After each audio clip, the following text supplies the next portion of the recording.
Et Monsieur Alain Brunel, Gauche démocrate et républicaine. Oui, merci Madame la Présidente.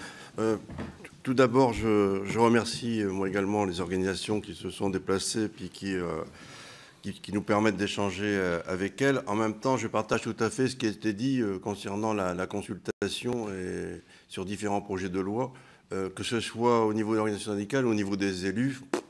On n'est jamais sollicité, quelles que soient les lois qui passent et qui sont mises en application, y compris dans les communes, parce que j'étais maire pendant quelques années. Ça a toujours été pareil, la loi elle arrive, vous devez l'appliquer, point final. Et nous, comme les citoyens, nous sommes des gens de terrain, on connaît bien les situations et on pourrait apporter des améliorations, mais bon, c'est comme ça, il faut que ça se passe. La deuxième chose, pour un État au service d'une société de confiance, vaste programme. Vaste chantier, parce que quand on parle de confiance, il faut mettre la confiance, l'établir pour tous les citoyens. Donc ça veut dire que les citoyens sont égaux, la première chose. Et là, on a un gros problème, parce que la confiance, elle n'est pas établie pour tout le monde. Ça veut dire qu'il y a ceux qui vont pouvoir se permettre, notamment le droit à l'erreur, mais à ceux qui sont dans le droit à l'erreur depuis des années. L'évasion fiscale, on les connaît, c'est le droit à l'erreur. Non, ce n'est pas le droit à l'erreur du tout. L'optimisation fiscale, c'est pareil. La dernière en date, la banque, HSBC, elle paye 300 millions pour 1,6 milliard de fraude fiscale, tranquille. Mais si c'est ça la confiance, il y a un gros problème. On peut pas avoir la confiance pour les citoyens et puis en disant en même temps, ceux qui ont droit, ils peuvent. Parce que dans la tête des citoyens, il n'y a plus de confiance. L'État ne joue pas son rôle. L'État ne joue absolument pas ce rôle là-dessus. Bon, et ça, on ne peut pas se le permettre. Donc, moi, j'ai une question simple.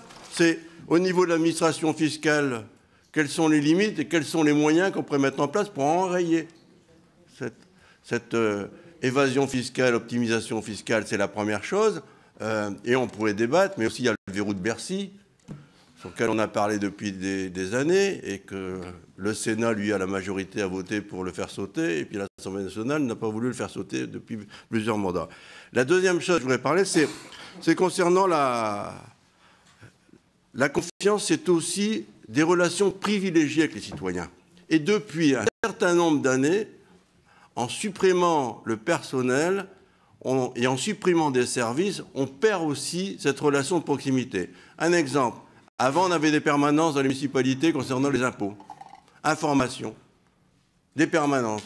Les citoyens venaient, discutaient, se faisaient aider, etc. Ça, ce n'est pas Internet qui va régler le problème. Pour certains citoyens, ce n'est pas ça. Même si ça peut aider, etc. Bon.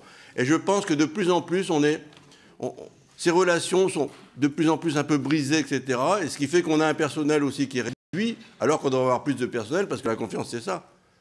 C'est pas de supprimer du personnel, c'est aussi de voir ce qui existe le personnel, comment ce personnel-là va pouvoir aussi aller au-devant des gens et discuter avec les gens sur les différents problèmes qu'ils rencontrent au niveau de l'administration. Et je crois que c'est ça l'essentiel. Donc moi, je suis pour l'embauche, et notamment des agents fiscaux, pour aller contrôler dans les boîtes ce qui se fait pour éviter l'évasion fiscale, en sachant qu'aussi, comme ce n'est pas légiféré, c'est un peu compliqué. Merci. Merci beaucoup.